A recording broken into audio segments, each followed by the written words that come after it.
Welcome to Module 2 of Speak English Professionally, in person, online, and on the phone.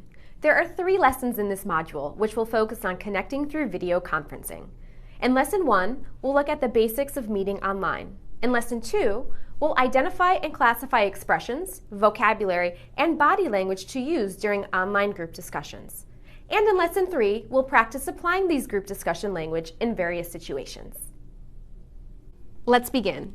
In this lesson, I'm going to introduce video conferencing, what it is, how we use it, when we use it, and why we use it. You'll have a chance to explore the many video conferencing websites and apps found online. At the end of this lesson, you'll set up your own online video conferencing account.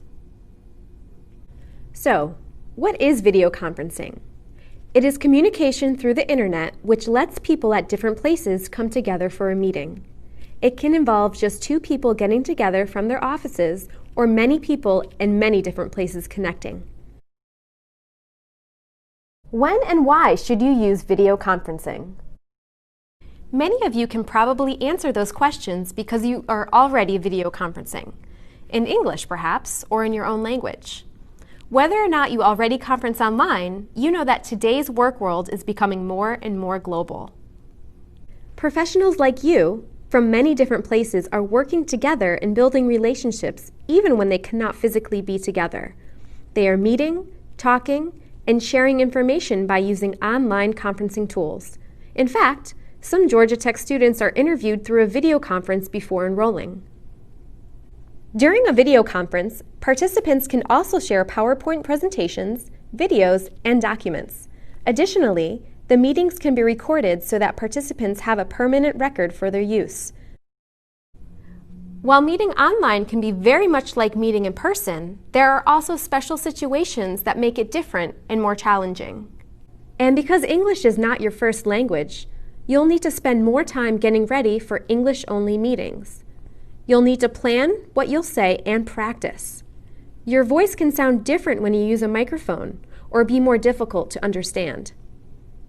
So it's very important to pay extra attention to the pronunciation skills we looked at in Module 1. Let's quickly review some of the important points.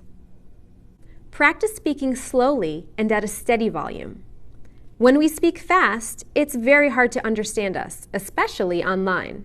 And if people can't hear you, it doesn't matter what you say. Next, practice word stress. Check the pronunciation of key words you'll be using.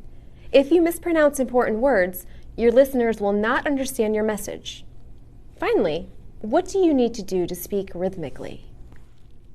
As you practice, remember the rhythm of English. Stress the important words in your sentences. Say the structure words softer and shorter. This will make you easy to understand. Once you've practiced what you plan to say, think about the people you'll be meeting with and what they might need. Be prepared for questions that may come up. During the meeting, respect the other participants and watch how long you're speaking. Be sure everyone has a turn to speak. And when you're not talking, remember to turn off your microphone. Papers rustling, phones ringing, doors opening and closing can be very distracting. Very importantly, remain attentive to the meeting. Never forget that you're on camera and everyone can see what you're doing, even if you're not speaking. Your face is what people will see, so you want to look engaged and friendly, both while you're speaking and while you're listening. Now, what video conferencing sites should you use? I'm only going to mention free sites, some or all of which you may already be familiar with. These include Google Hangouts, Skype for Business, Fuse, WebEx, GoToMeeting, and Meeting Burner. Before you move on, take some time to explore some of the sites and then choose one and set up an account. If you have an account with one tool already, how about trying a different one to explore other services? To recap, online video conferencing is an important tool for today's working professionals. It makes it possible to meet and share information easily around the world, and it requires special attention to pronunciation skills to guarantee that you will be understood and your online meetings will be the success that you want them to be. Online video conferencing blends 21st century technology with your experience and English language skills and creates opportunities for your success. So keep in mind everything we've talked about in your next video conference.